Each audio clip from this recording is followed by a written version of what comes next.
अस्सलाम वालेकुम viewers, Awais Ahmed, Pakistan Property Leaders Bahria Town Karachi के प्लेटफॉर्म से। और व्यूवर्स, आज हम एक ऐसे टॉपिक के हवाले से बात करेंगे कि जिसको लेके काफ़ी ज़्यादा मिसकंसेप्शंस या लोगों की मिसअंडरस्टैंडिंग्स हैं, तो उसको आज क्लियर करने की कोशिश करेंगे। और जो एक्चुअल रियलिटी में जो ऑन ग्राउंड रियलिटी मौजूद है उससे आपको जो है वो आगाह करेंगे। मैं बात कर रहा हूँ बहरिया टाउन कराची का, जो रिसेंटली एक केस दोबारा से ओपन हुआ कि जिसमें ये बात सामने आई कि जी बहरिया का एनओसी कैंसिल हो गया है और आप इस तरह की एडवर्टाइजमेंट जो है वो इसकी नहीं कर सकते। सबसे पहले तो मैं इस एनओसी को जो है वो थोड़ा सा एक्सप्लेन करता चलूँ कि बहरिया जो है वो अपनी कोई भी आगे नया प्रोजेक्ट जो है उसकी मार्केटिंग नहीं कर सकता। जो ऑलरेडी मौजूद डेवलपमेंट्स हैं या जो ऑलरेडी बहरिया ने यहाँ पे अपनी एक अच्छी खासी अमाउंट में जो है वो डेवलपमेंट्स कर दी हुई हैं, उन पे इस चीज़ का कोई इफेक्ट नहीं था। और इसके बाद नेक्स्ट इस चीज़ पे आते हैं कि जो सुप्रीम कोर्ट में इसकी 2 समातें अभी तक हो चुकी हैं, तो उसमें भी काफ़ी ज़्यादा लोगों का ये कंसर्न है या ये सुनने में आ रहा है, ये रूमर्स मार्केट में आ रहे थे कि सुप्रीम कोर्ट की तरफ से जो है वो मलिक रियाज को परसू किया गया है। एक्चुअल में हालांकि इस तरह से नहीं है। मलिक रियाज ने बहरिया टाउन कराची मैनेजमेंट की तरफ से जो है वो सुप्रीम कोर्ट में परसू किया गया था और ये मौक़िफ़ अपनाया गया था कि हमें जो ज़मीन अलॉट की गई है वो ज़मीन कम है और जो हमारा फ़ाइन है 460 अरब का वो उस अमाउंट से ज़्यादा है।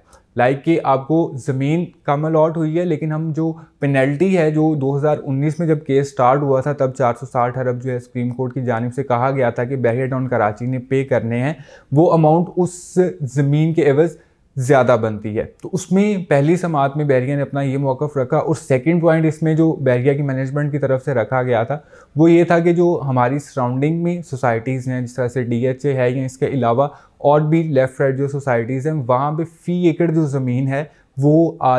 2 लाख रुपए फ़ी एकड़ के हिसाब से दी गई है, जबकि बहरिया को वो 2 करोड़ के करीब की अमाउंट पे जो है वो फ़ी एकड़ ज़मीन दी गई है। तो इन सारी चीज़ों को डिस्कस करने के बाद पहली समात के बाद जो फैसला आया था वो इस तरह से था कि एक कमेटी बनाई गई जिसमें कि ये सर्वे किया गया कि बहरिया के पास एक्चुअल ज़मीन कितनी है। आया कि जो बहरिया ने मौक़िफ़ अपनाया कि हमारे पास ज़मीन कम है, जो डॉक्यूमेंट्स में है वो ज़मीन ज़्यादा है, लेकिन हमें एक्चुअल में कम अलॉट की गई है। एक तो उसका सर्वे किया जाए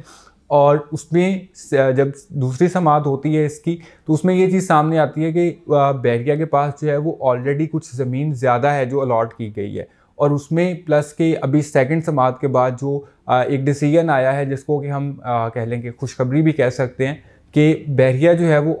ऑलमोस्ट जो है वो क्लीन चिट ले चुका है। अभी जस्ट एक ओपनली इसका अनाउंसमेंट होनी है। इसमें इस तरह से है कि अभी बहरिया सुप्रीम कोर्ट की तरफ से ये कहा गया है कि जो 460 अरब आपने पे करने हैं वो आप गिवन टाइम के अंदर पे करें, इसके अलावा आपके पास कोई और सूरत हाल इसकी नहीं बनती। और रही जो रूमर्स या बातें जो हमें सुनने को मिल रही थी कि बहरिया डूब जाएगा, इसको ख़त्म कर दिया जाएगा, यहाँ पे अब कोई नहीं रहेगा, तो ऐसा कुछ नहीं होने वाला। जिन लोगों ने यहाँ पे ऑलरेडी इन्वेस्टमेंट्स की हुई हैं वो बिल्कुल सेफ़ एंड सिक्योर हैं। और जो नए इन्वेस्टर्स आने वाले हैं या जिन लोगों का अभी प्लान है बहरिया के अंदर शिफ्ट होने का, तो ये एक अच्छा टाइम है कि आपको एक बहुत मुनासिब रेट्स के अंदर जो है वो चीज़ें मिल रही हैं बहरिया टाउन कराची में। तो इन सारी चीज़ों को अगर हम कलेक्टिवली जो है वो क्लोज़ करें इन अ नट शेल, तो उसमें ये चीज़ सामने आती है कि ये केस बहरिया की तरफ से खुद से परसू किया गया था कि हमें थोड़ी सी जो है वो रिलैक्सेशन मिल सके, ठीक है। और दूसरा पॉइंट के जो एक कह लें कि मार्केट काफ़ी देर से डाउन है, उस चीज़ को थोड़ा सा एक बूस्टर लग सके। अब बूस्टर किस तरह से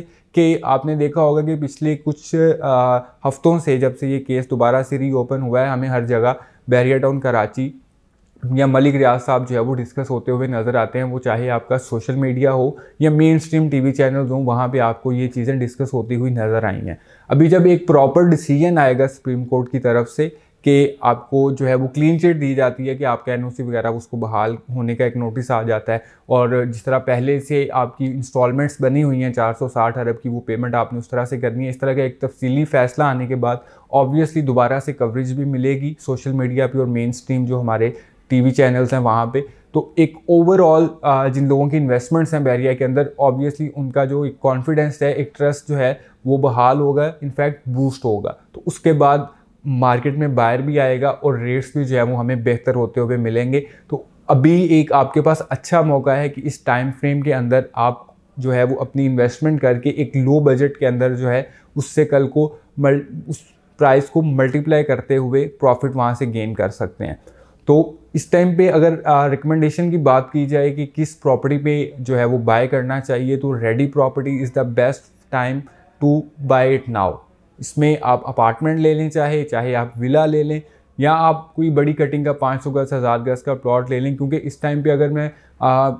500 गज के पैराडाइज विला की मिसाल दूं तो एक टाइम पे जो 6.5 करोड़ पौने 7 करोड़ तक चला गया था, इस टाइम पे वो हमें 4 करोड़ की ब्रैकेट के अंदर मिल जाता है। इसी तरह से स्पोर्ट्स सिटी विलास 3 करोड़ 3.25 करोड़ की प्राइस पे चले गए थे, वो इस टाइम पे हमें 2 करोड़ 20 लाख 2 करोड़ 15 लाख की प्राइस के अंदर जो है वो रीजनेबल विला इस टाइम पे मिल जाता है। तो इसी तरह से और भी जितनी भी प्रॉपर्टीज़ हैं बहरिया के अंदर, उन सबको एक रिवर्स गेयर जो लगा हुआ था वो अभी आने वाले टाइम में आपको चीज़ें प्लस में जाती हुई नज़र आएंगी। तो इस टाइम पे आप बाइंग करके अपना एक अच्छा जो है वो असासा उसको बना सकते हैं। मज़ीद इन्फॉर्मेटिव वीडियोस के लिए देखते रहिए Pakistan Property Leaders. Thank you, अल्लाह हाफिज़।